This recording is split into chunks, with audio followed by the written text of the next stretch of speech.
Welcome, everyone. We're so glad you can join us today. Wasn't that video so fun? Oh my God, that was so fun. That was like a party. I can't wait for it. It's going to be so exciting. Hi, I'm Melinda Comas-Lucas. I'm the Chief Community Strategist at Community Sauce. We help brands and companies scale by creating subscription-based services. And I'm so excited for this conversation today. Please drop where you're joining us from in the chat. We have such a great conversation. Please take a moment to settle in, grab some water, get comfortable. We're going to be starting in just a few minutes. Greetings from New York. I'm in Brooklyn right now. Welcome. Like I said, if we can just get to know each other in the chat, let us know where you're dropping in from, as well as your LinkedIn profile, because we're about building community. Community starts in the chat right now. Before we jump into the conversation, we got to shout out Gainsight for supporting our Talks and Pro series. Their support helps us bring these events to life. Please check out their websites.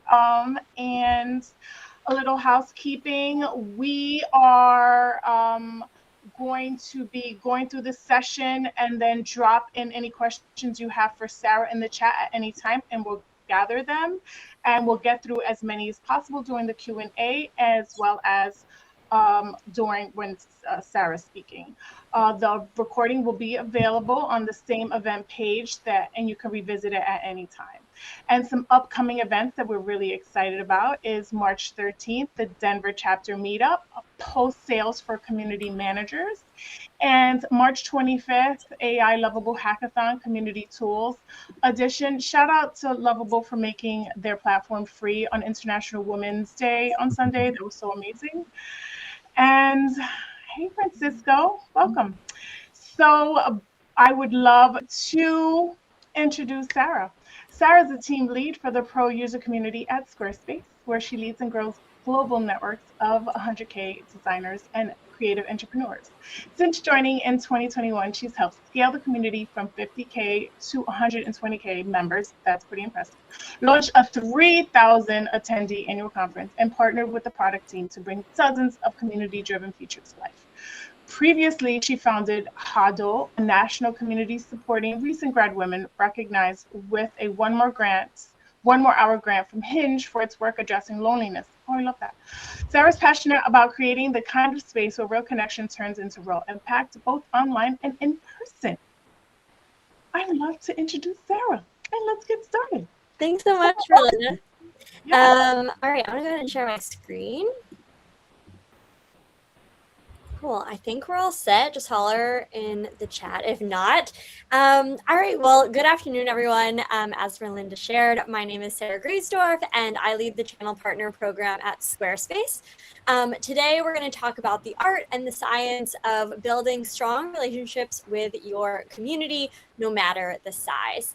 We're going to explore how to design programs and rituals that allow even the leanest of teams to stay close to your members. Melinda shared obviously a little bit about my background, but a little bit more about me. I'm based in Brooklyn, New York, and have worked in community for the last 6 years. I am a firm believer in the power of hospitality, and I'm a lover of a well-hosted party. Famously, among those that know me, my New Year's resolution last year was to host a party every month. I did it. Happy to share how. But I really believe that the principles of community aren't just for the workplace, they're also for our personal networks as well. And then for my day job, I run community at Squarespace, and I'll share a little bit more about that community in a second, as well as how we brought a lot of what I'm going to be talking about in this presentation to life.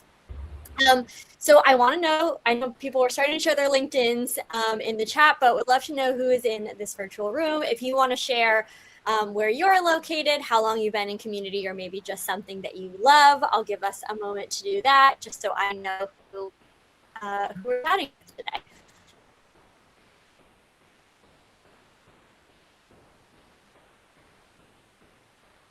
Well, people do that. One of my favorite parties that I threw last year was a Tins and Teenies themed party with tin fish and martinis themed party. I love tin fish and got to go for you.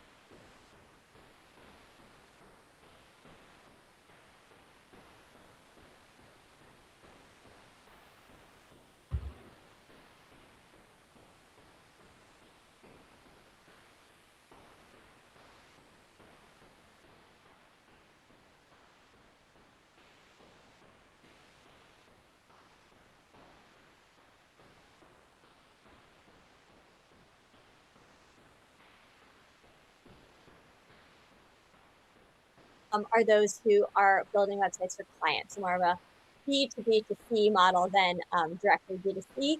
And the community itself has been around for about 10 years, since April 2016. So we're about to celebrate our 10th birthday. And we have grown to, I think it was 100,000 maybe when I wrote this bio a few months ago, but now I have over 120,000 members. Community spanning really the entire globe, which is amazing. I think the kind of part of this is, at this volume, you can't really just like be friendly and hope that that builds relationship. You have to be really strategic about how connection happens. And so I'm excited to kind of dive into how we've done that. One note, you may hear me interchangeably use the words partner and member. We use both to refer to those in the Circle community. Just know I'm talking about the same people. Throughout my time at Squarespace, I've held a couple different roles that have kind of informed how I have developed thoughts and experience on this topic of scaling relationships. I started as our community coordinator, where I was doing a lot of on-the-ground, day-to-day community management. You can see this first photo is me packing up our holiday gifts for some of our VIP members. My first holiday season at Squarespace. I then moved into building out the relationships that our product teams have with our community, ensuring that when we're launching new products, our community members know about them first. And then 2 years ago, I took over managing the community team, and so now oversee our group of community managers, as well as all of our benefits and programming. This is a photo of me at our annual conference with my mom, who happens to also be a member of the Circle community. Her big claim to fame is that she was part of Circle before I was. She'll tell anybody that asks. But it's been so cool to get to understand the Circle community from so many different angles over the last 5 years, and kind of dive into the different ways that relationship building can look from so many different angles. So diving into the topic that we are all here to discuss, scaling community relationships. So starting with, what does scaling mean? How do we define this? So I'm defining it as scaling community relationships is expanding the number of community members that can be engaged by your offerings without sacrificing the relationship. It's really easy to grow the size of your community without also growing the feeling of belonging. And so our goal is to increase the former. Let's help your community grow and expand and reach more people, while protecting the latter, that sense of belonging that makes people feel really connected to your community. If you work in a community space like I do, where you have to ladder your community efforts into the bottom line, it's important to think about what the really financial and business impact of relationships are. And in other words, why does it matter to grow a sense of belonging for the people that are in your community? So relationships really aren't just about good vibes. They can manifest in a lot of metrics that matter, starting with investment. I found that the community members that show up more, that I know more personally, are more likely to be engaged when we're offering, and ultimately end up doing more of what we're trying to get them to do, which is build more websites. The more that people feel connected to what we're doing, the more likely they are to continue to choose Squarespace over and over again, especially compared to our competitors. The second is loyalty. So going off of that piece again, I found that the community members that we invest in, that feel supported by what we're doing, come back time and time again, both to the platform, but also to the events that we're doing. And so our community is strengthened over time because we show up for our members in the ways that we're hoping they show up back for us. And then third, really in growth. So I have found that the members that we connect with, that we build relationships with, end up being the strongest advocates for what we're doing. And we have a higher likelihood that they're going to tell their friends and other people in their network about the Circle community. And so the relationships that you're building in, you're investing in, aren't just for the members that are in your community right now. They're also for the people that might end up walking in the door later. So this might all sound really nice. How do we get in and start doing it? If you think about the early days of your community, and maybe you're still in the early days now, maybe you're farther along, closer to where we are, at over 100,000 members. In the early days, everything really runs through the community manager. Maybe your community member, when they walk in the door, they knew about your organization. Maybe they had interacted with you on social media, or they had used your product before. But from the moment they walk in the door, when you're a smaller organization, you as the community manager are the face of everything that's happening. You're the one inviting them to every event. You're the one sending the emails. They know you really well. And so their relationship and their connection to the community can often feel really contingent on their relationship with you. But as your organization grows, what's really important is creating relationships between your members. I know this seems kind of obvious. Community, it seems like we're all building friendships and relationships with one another. But I've seen when communities are smaller, the burden to maintain and build these relationships can really fall on the community manager themselves instead of members. I think someone might just be not on mute if we want to just yeah. Maybe Melinda. And so basically the role Melinda went क्योंकि 2 weekend आगे मैं जयपुर में नहीं हूँ. I will be able to help with that. अच्छा, 3 weekend मतलब next month. Yeah. Next month. I don't have the ability to mute directly, but yes. Okay, I think we're all set. Okay, cool. Yeah, so the role of the community manager in the beginning of a community can feel really important, but it's important that we invite fellow community members in to have that role of building those relationships so that it doesn't continue to just fall on the community manager. Okay, so at Squarespace, we categorize our tactics into 4 pillars. I'll break them down on this slide, and then I'm going to do a deep dive into each of them. So the first way or direction that we're looking at this is in doesn't scale and scales. I think we have a tendency to over-index on tactics that we know are going to scale because we want to be able to have them reach our community members no matter how large the community grows. But there's a lot of value in tactics that don't scale as well. I'm going to talk about how they intersect. So the first dimension we're looking at this on is doesn't scale. Then on the other side, the vertical axis here, I guess, we have community manager run and community run. Community manager run is tactics that you yourself are spending time as the community manager driving forward. Community run are those that the community is orchestrating and operating by themselves. All right, so diving into them, the first one that we have is nurture. This is community manager run, but doesn't scale. Invest, which is community manager run, but does scale. Bond, which is community run, doesn't scale. And grow, which is community run and scales. And we're going to dive into each of them. So starting with the most intimate pillar, which is nurture. Nurture initiatives are high touch and they're run by the community manager. The goal here is investing deeply in relationships with your most valuable members or those in need of extra support. So what might this look like? It could look like hosting members in a customer advisory board where you get their feedback on the product or your program. It could be hosting one-on-one calls when new members join your community and you introduce yourself and make sure they know who you are so you're a point of contact. It could be reaching out to members in need. For instance, we've had community members who were affected by the fires in LA or that were affected by a hurricane, and we'll sometimes just send them Uber Eats gift cards so that they know that we care about them as Squarespace, as our community team. It could also be kind of on the flip side, de-escalating negative sentiment. If you ever experienced raising your prices or launching something that maybe is good for your business, but not as well received by your community, sometimes people respond poorly. And so as a community manager in nurture capacity, you can jump in and provide a little bit of extra attention to them. So kind of half valuable members, let's invest and double down in people that we think are going to have outsized returns. And then on the other side, let's kind of like support to ensure that the sentiment and atmosphere of the community stay strong. A couple examples of this. So at Squarespace, we don't have a customer advisory board by name, but we call it our community leader program. These are roughly 30 members who are valuable. They're influencers in our community, and we gather them once a month to share product and program updates to get their opinions on them.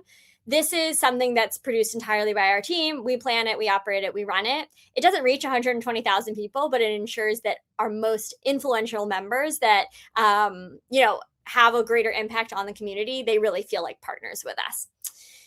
A second example is a visit to London. So we do an annual conference, which I'll talk about in a second, every year. And this year we went to London the week after to engage with some of our top partners.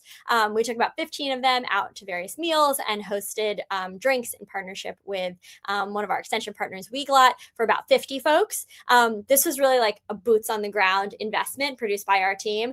The meals, I think, create somewhat of a relationship bank that then we can draw on when we need to either scale larger initiatives later, or when we launch something, for instance, that maybe they're not the biggest fan of.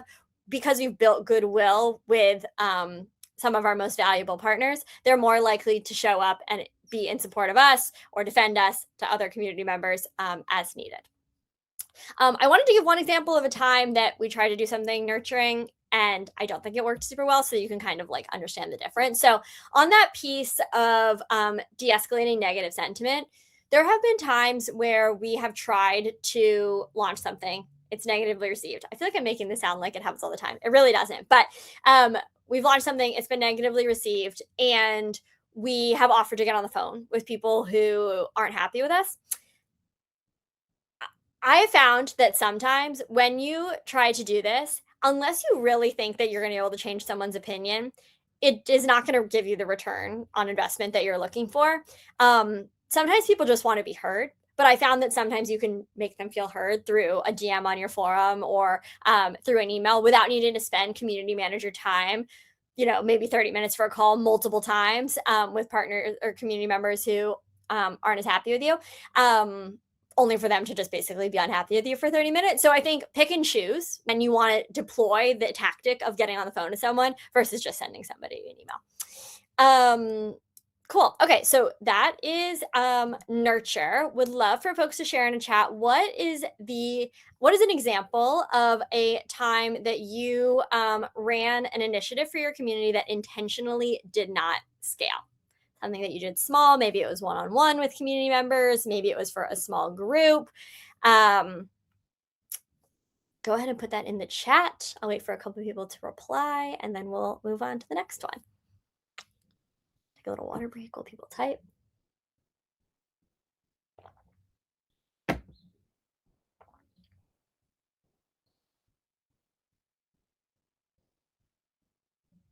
Okay, cool. Beth says office hours, bi-weekly, small scale. Yes, office hours is a great example. I love that. We've tried that in a couple different ways over the last 5 or so years that I've been at Squarespace. All right, well, feel free to keep sending if anything else comes to mind. I'll just tell you now, we have a little audience engagement moment for each of these, so you can be thinking about your answers as we go on.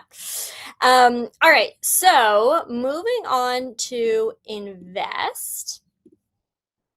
All right, so now let's look at how we take the energy that the community manager has and apply it to the whole community. So investment initiatives are still run by the community manager, but the goal is long-term growth and investment in the entire community.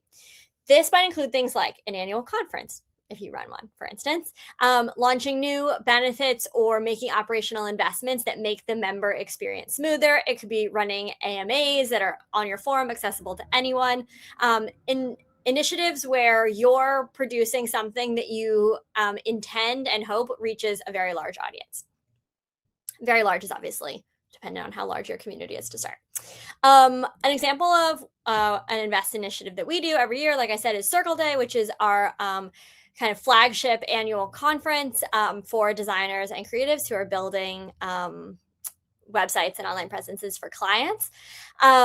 We host 200 people in person, which really keeps that kind of nurture feel for that audience. But then we scale the impact to 2,000 online attendees with a lot more folks watching and watching the recordings. It's kind of our team's way of both investing in those who have the time, resources, desire to really be in the room, while also creating opportunity for those that can only join us online to still feel like they're part of something bigger. We do a lot of work ahead of the conference, preparing for various chat moderation, kind of getting both people excited about what's happening and engaged in the sessions, but also connecting with one another live during the event. Another example of this that was more on the operational side was revamping our quarterly survey. We sent out a survey every quarter to our community to get their feedback on how things are going. And when we looked at the survey last year, we saw that we were asking some questions that, based on the kind of feedback we were getting, it just really wasn't actionable for our team. Based on the way the question was asked. And so we revamped the survey, changed a lot of the questions to really be more focused on getting tactical feedback from our community on improvements and changes that they wanted to see, and getting more granular on what's working and what's not working for them. This allowed us to ensure that every piece of community feedback, even if there wasn't something we could immediately action on, was being seen, utilized, categorized, put in the right place, so that when we're able to come back to it, we knew where it was. We have about 400 members that fill this out every quarter. We don't send it to all 120,000 people. We don't want to over survey. But by showing members that we actually address issues that they've expressed, because now we actually know what they are, we've been able to build trust and increase the loyalty that our community has to our platform at scale. You can see from some of these appreciation emails. This is kind of the nurture down after the big invest, which is investing in the community, letting them know the changes that we're making as a result of their feedback. And then we follow up with people who specifically have questions. And it's really nice when they reply and they're like, I didn't think anyone read this survey. And it's like, actually, we did. And so that feels really good. Okay, so like I said, we got a lot of community engagement in this presentation. So think about your own work. What is an example of a project that you've run that supports your community at scale? What's something large that you do? Maybe you host a webinar. Maybe you do a conference. Maybe you've made other operational investments. What comes to mind? Feel free to throw that in the chat.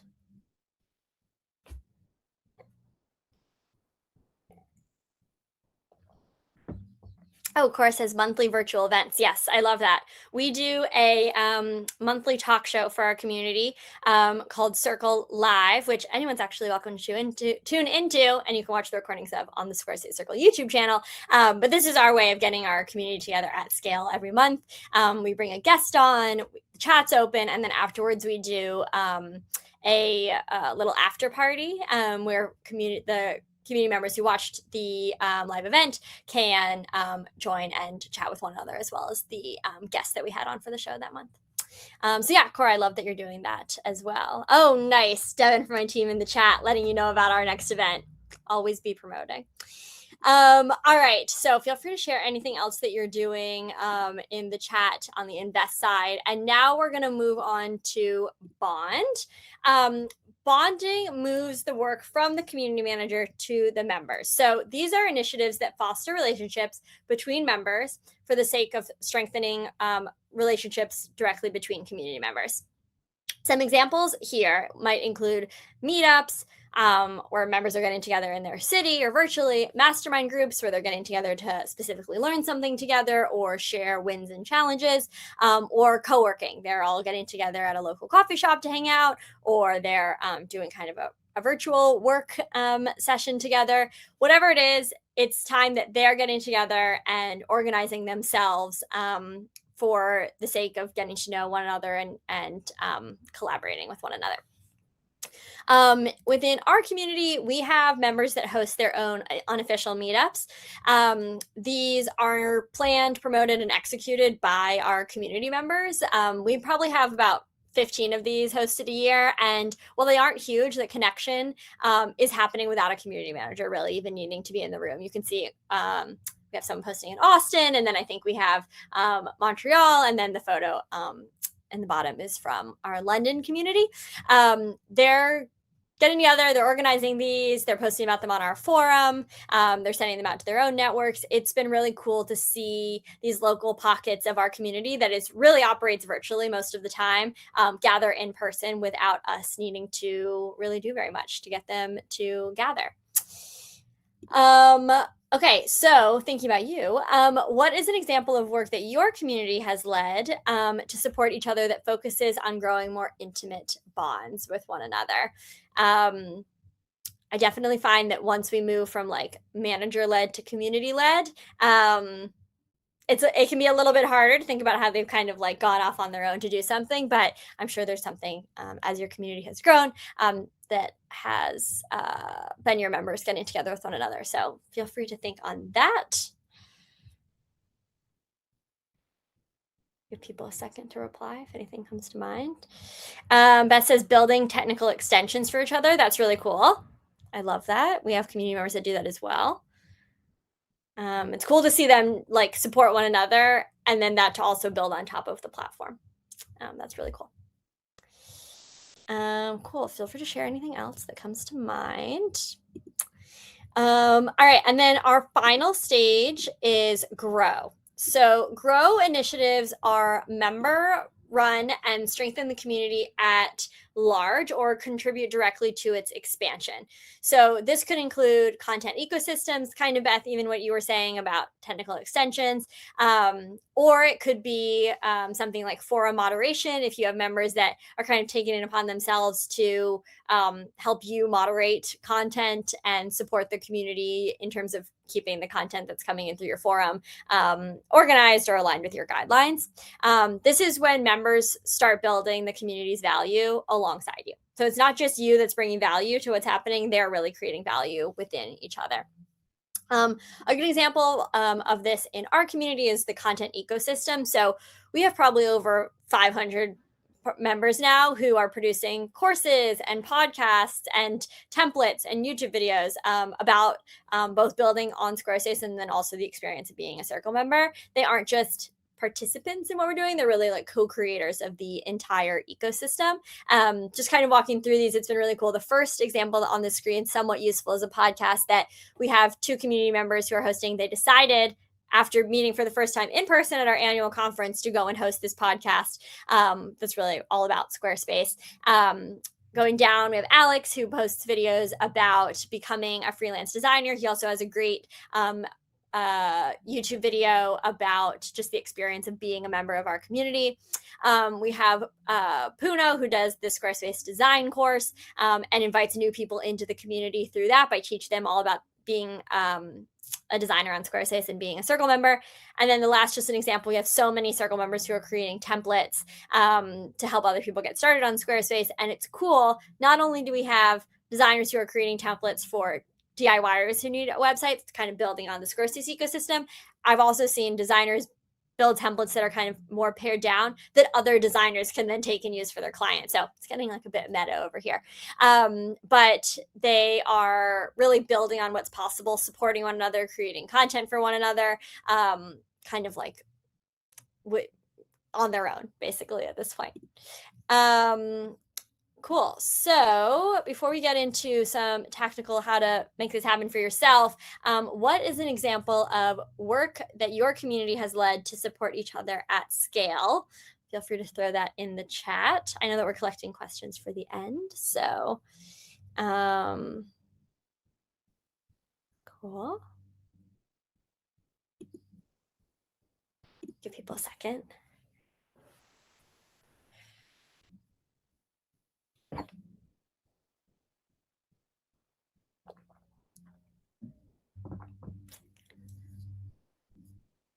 Okay, maybe we'll come up with some ideas for this one along the way. But feel free to continue to throw anything in the chat if anything comes to mind as we keep going. All right, so let's dive into like, great, thank you for the framework. What do I actually like to do with this?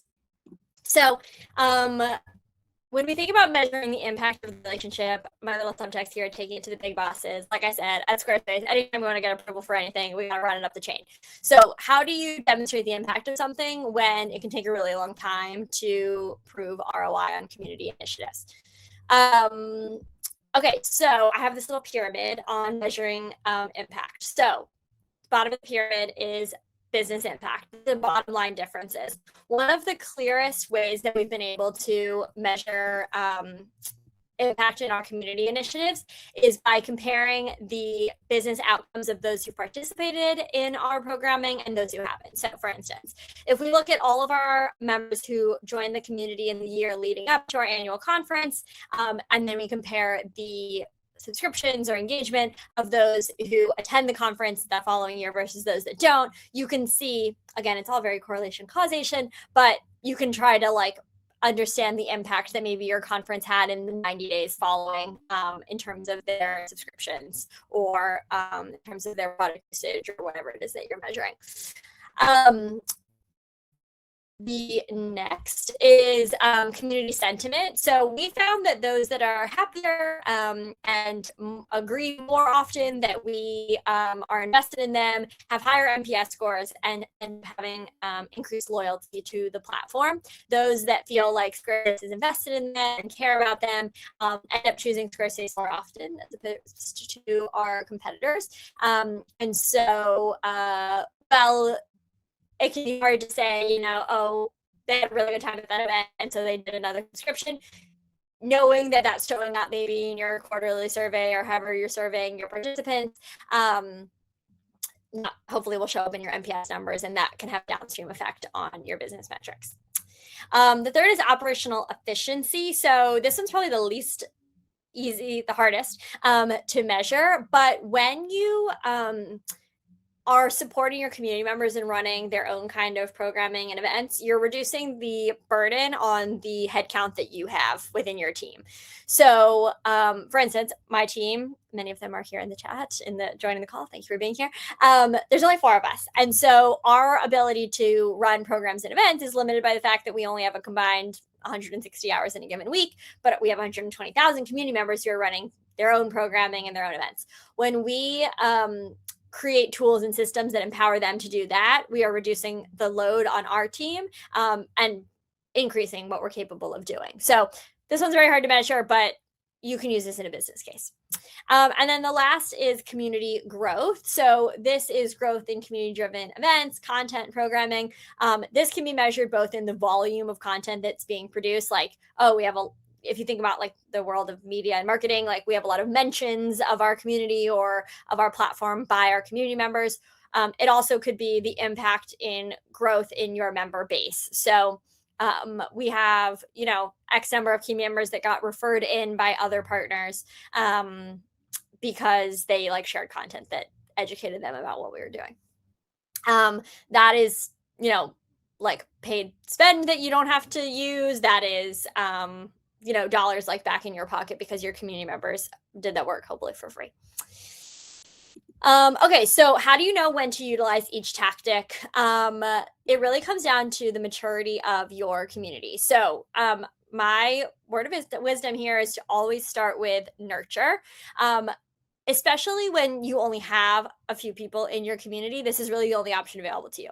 You're going to be the one trying to get people in the room, gathering, doing the community thing. And so there's no need to try to get them to do their own thing yet. Just like be the one that brings them into the room. If I was starting a new community today, I'd get like 2 people together and then next month be like, invite another 2 people. You're the one like getting them together.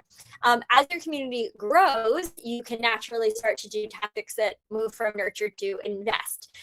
As you have more people in the room, you're going to naturally need to create some opportunities to bring them all together or to do content and programming that reaches more than a few people at a time to keep your community engaged and happy. The third one that I would then move on to is bond. So once you have a large community, naturally they'll start finding those that they have commonalities with and connecting with them. So for instance, in the case of our meetups, members that, you know, were all based in Austin started to find each other and gather for meetups. The same thing naturally happens the larger your community is. You know, maybe you all are bonded in general by the commonality of being in the community, but based on your location or your stage of life or whatever it makes sense in your community, people will start to find each other. It's hard for them to find each other until you've created the rooms, like the spaces for everybody to be in the room via invest. And then the last one that you can add on top is, or that will really naturally happen, is grow. So once you have a large ecosystem, once people have started to find each other, it makes sense and is the natural kind of consequence of investing in your community in this way, that they will start to then invest back in, again, through these content ecosystems or helping you to moderate your forum or whatever might be the case in your specific community. one thing I'll call out here, you never stop nurturing. There are always going to be members that need your attention as the community manager, and you always want to have control over some of the rooms that you're in through Invest. So just because like the community's grown, you don't want to lose control over it, and you also want to be able to pull the levers of relationship when it is most valuable to you. And so that's why nurture, invest, bond, they don't go away. They just like get piled on top of one another. Luckily, because Bond and Grow are really led by the community, it's not like your community now needs, 100 different community managers. Hopefully your community members are partnering with you to facilitate some of these things. A few common pitfalls that I've run into that I wanted to share with you so that hopefully you don't run into them. The first is trying to grow, invest initiatives before you've nurtured your community. A really specific example of us running into this problem. After our conference 2 years ago, we wanted to host an event like we ended up doing this year in London, but in Ireland, where we have a Squarespace office. So our team flew out there. We were like, we're hosting like our post-conference event. Come through. It's going to be so great. We had done no work, basically, before we showed up in Ireland to nurture any of the relationships that we have with partners in Ireland and in Dublin specifically. So when we sent an email and we're like, hey, the Squarespace Circle team is getting together in Dublin, come hang out with us. Everyone basically got this email, was like, I don't know who you are. Why would I come to this event? Not for nothing. It was also pouring that day. But like we ended up having really low attendance at this event that we had literally flown out to because we tried to do an invest. We tried to do a big gathering in the community before we'd done any nurturing. We didn't have a direct relationship with any of our members on the ground in Dublin. And so their incentive to come and join us because we have a relationship with them was low. And so if I was to do that again, and as we've done with London, there'd already been like a investment in the relationship with London, with our London-based community. So by the time we showed up this year, we knew that we were going to be able to get people in the room. We also did the dinners and the lunches and the breakfasts. So by the time we had the happy hour, we had even more people there. So don't try to invest before you've nurtured. The second is expecting to not offer any support on community-run initiatives.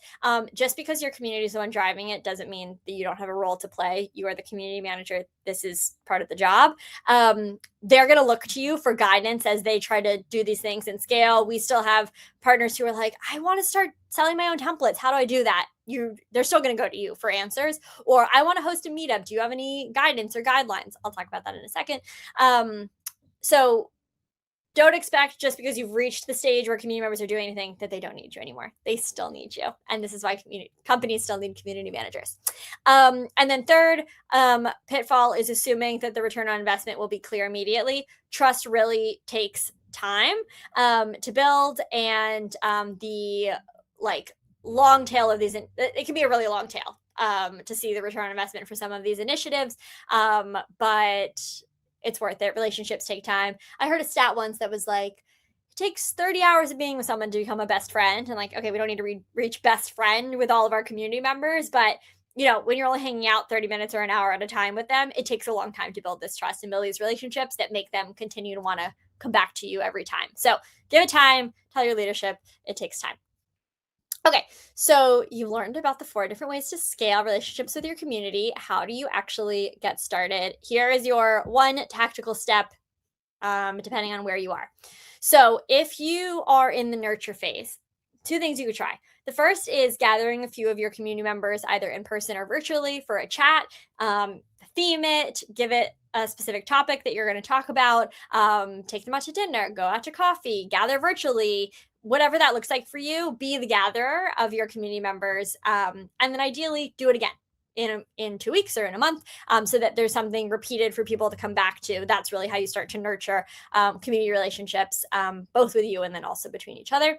You could also try hosting one-on-one calls with new members as they join. Again, this is something that doesn't necessarily scale, but especially at the beginning can be really valuable for establishing yourself as a point of contact. If you're in the invest phase, you might do like Cora and consider hosting a webinar on a widely relevant topic. You could also consider launching a new membership benefit that supports your members by allowing them a new way to connect with one another. A good example of this for us was last year launching a new program that allowed members to connect for one-on-one calls every 2 weeks. We had to take the time to set that up, but once it was set up, it allowed them to connect more easily. but it was still run by us because we were operating it. If you're ready to be in the bond phase, again, member led, but you supported.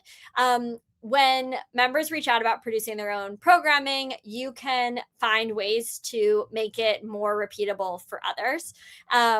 Take whatever it is that they're interested in doing and see if you can make a way to either tell other people that this member is doing it, or to create some kind of guide or repeatable artifact so that if others come along in the future and want to know how to do it, you have guidance for them. And then last, if you're in the grow phase, you can create easy on-ramps for members to produce content by sharing news or updates with them regularly. So yes, we have 500 partners who are regularly sharing content, videos, blog posts, yada, yada, about Squarespace. We also send out weekly release notes that go out every single Monday that include a roundup of all of our new products. So we're not just like, create content about Squarespace, good luck. We're like actively feeding them information to talk about, and they do. And so if you're like, I really want to stoke that grow stage, how are you promoting them to go and take the actions that you want them to take? One final note on guidance versus guardrails. As you scale, you really need to shift from gatekeeper to supporter so that your community run initiatives don't get blocked by your own team's capacity. If you're constantly getting in the way because you have to review everything, your community is never going to be able to grow and flourish on their own. And so a couple examples here, instead of, for instance, needing to approve every meetup, maybe provide a how-to guide, maybe even have a member that's hosted a couple meetups successfully produce the guide themselves.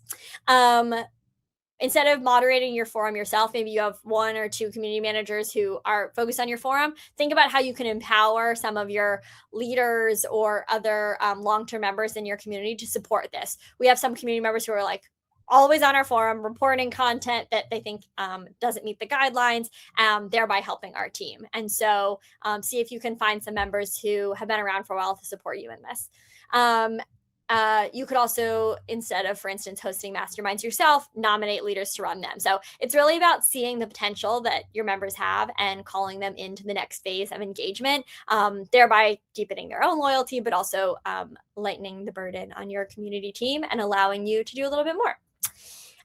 My final word of wisdom is just remember that as the community manager, you really set the tone. So being warm, hospitable, and generous isn't just nice. It really inspires others to do the same.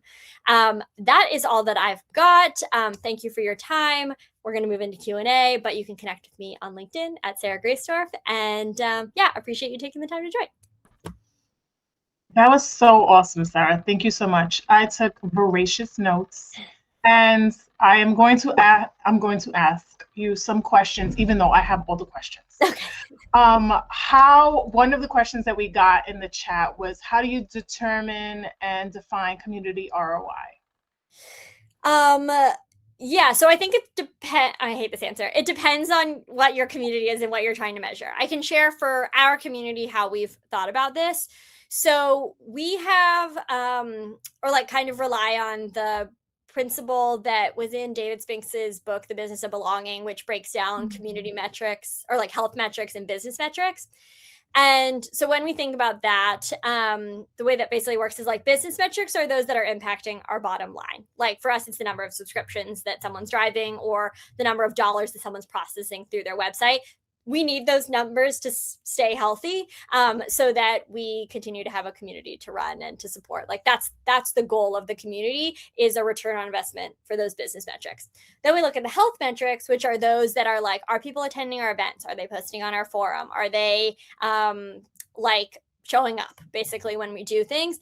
And what we've seen is like, if health metrics go down, business metrics will also go down, because the entire premise of community is like, because we give them all of these things like engagement and stuff, they're going to then go ahead and do more that's going to impact the bottom line. So when I think about the return on investment of community, it ultimately needs to show up in your business metrics, whatever that might be for you. But your job is to keep the health metrics, like the community health metrics, healthy. And the more that you can prove the connection between the health metrics and the business metrics, the stronger your business cases are for wanting to launch new things. Awesome. Another question from the chat was, how do you grow your own personal community when you're doing your platform before working at Squarespace? Oh yeah. Okay. So the community that I was running before Squarespace and then technically was running alongside, it's called Holdette. And it was, I assume this is what we're asking about, was a community for recent grad women who are transitioning from college to adulthood. The way that I grew that community was actually like so guerrilla marketing. Everyone that I was trying to get to join the community was in their first like year or two after college. I found that oftentimes those people were also moving to new cities. And so the main place that I promoted this community was in Facebook housing groups. And I would post and I'd be like, hi, I know some people here are looking for roommates and they're looking for apartments. You probably also need friends. Come join my community. And then I would individually DM with like 2,000 people on Facebook 3 times a year. And get them to join the community. That did work, but it definitely didn't scale. And I should have moved further along in this pipeline a lot earlier than I did. But I did have a lot of nurtured relationships. I knew a lot of people at that time. That's awesome. Another question that is actually a +1 for me. How did you revamp your member survey?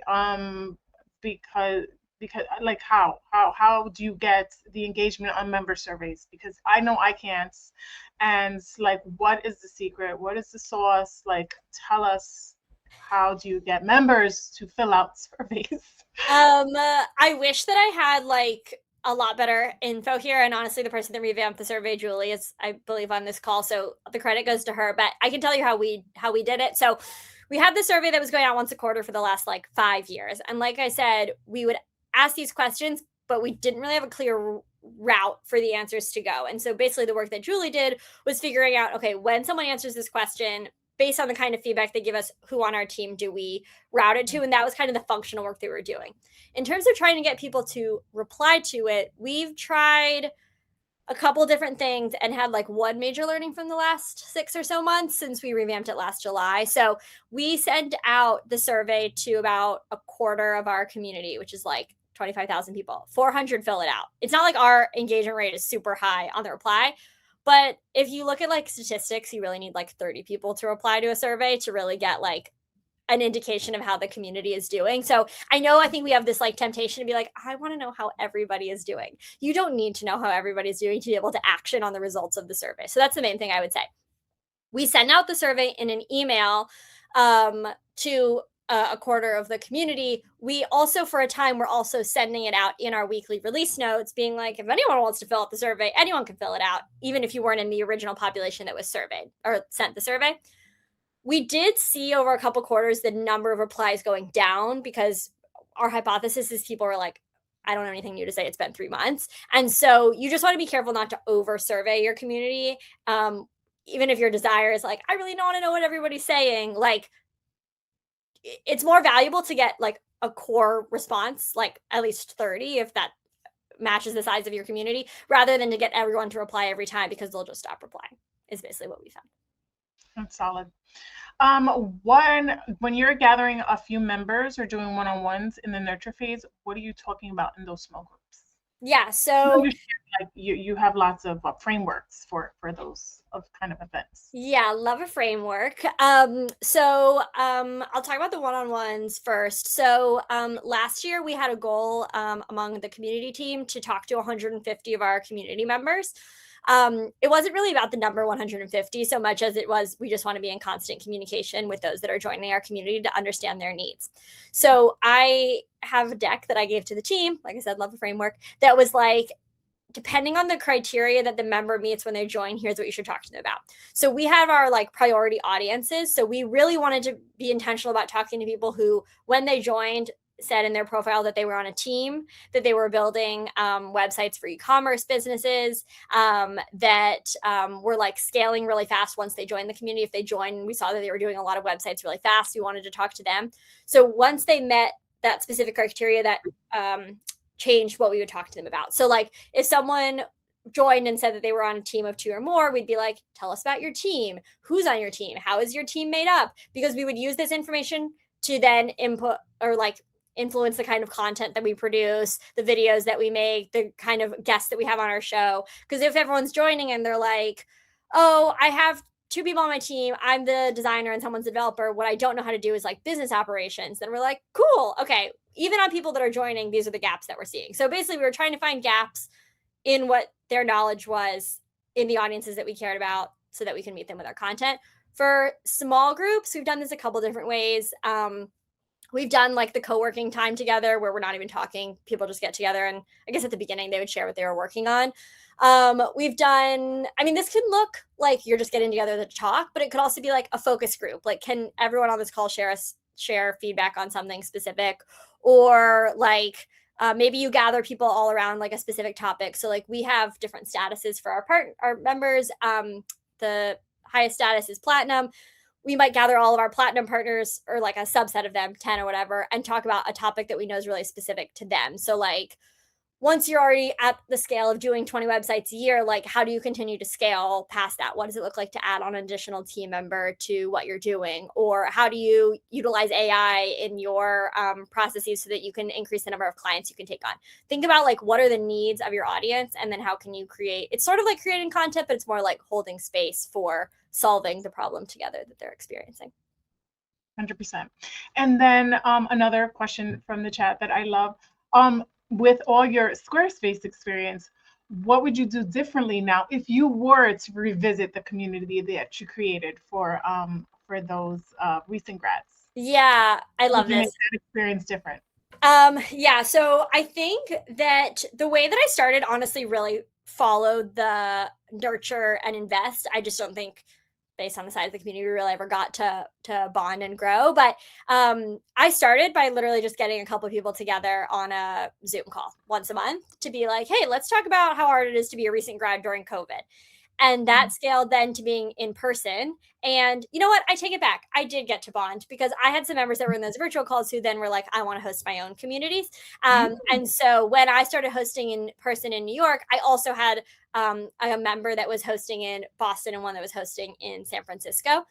I think if I was to do something differently, the main thing that I would change would be the model of recruiting new members into the community. I wish that I had empowered my members more quickly to be the growth engine rather than relying on myself as the community manager to gather people, because the DMing 2,000 people 5 times a year on Facebook just like really takes a toll on a girl. And so I do regret that. One thing that I did find worked well is we would have members join across the country. The whole community was in person, except for right when everyone joined at the beginning of our kind of cohorts, I would do a virtual orientation and people would get together online, and I'd walk through what the experience is going to be like. And I thought that really nicely set the tone for what everyone was going to experience, because that was the only time when people all across the country were getting together. Otherwise, it was really based on their individual cities. That's awesome. We have one more question from Cora, and I think we might be wrapping up. She loves the trajectory from the nurture onward. How would you prove out the business impact if you're still in the nurture and invest stages? Yeah, I think it's if your community is like, okay, so let's say you only have the community size to nurture, you have a really small group. I think it's business metrics like how is their like engagement changing over time? Do we find that those that are engaging with us end up doing more? Even when we were doing like the one-on-one calls last year and we did like 150 of them, like I was tracking like after we talked to someone, do they end up building more websites? So I think that you can still do those things that you might want to do at a scale even on the individual level. You could also look at like if you have like platform like loyalty, like how often are people logging in after they talk to you versus like before they talk to you. And then I think if you're in the invest, like this is where you can start doing things like, okay, we used to have this concept of we just haven't used it in a while, of like a flipped subscriber. So this was like someone didn't build any websites in the 30 days leading up to an attending an event, and then they did build a website within 30 days after an event. We called that a flipped subscriber because they hadn't done anything, they attended the event, then they did do something. So Cora, I know you mentioned doing your monthly events. Maybe if you have members that haven't done anything, they attend and then they do. Even if you have 30 people, if you can say we saw 4 people do something differently than they did before, that's like business impact, even if it's small. Luckily, if your community is small, hopefully the resources that it takes aren't that big, so you don't have to prove that much return on investment. But I totally hear that. Awesome. Well, Sarah, thank you so much. You dropped endless gems. I walked away with so many tips. I love all your frameworks. I love how you support your members, you support your team. We're so grateful for your time and experience. Let's give Sarah some claps and stay connected. Her LinkedIn was dropped in the chat. Thank you so much, Sarah. Appreciate you. Thanks so much for having me. And let's stay connected with Join Led by Community and connect with other community builders and all their resources. That link is also going to be dropped in the chat. Thank you for joining us today, investing in yourself, and let's keep building together. And we'll see you at the next event. Thank you so much. Bye.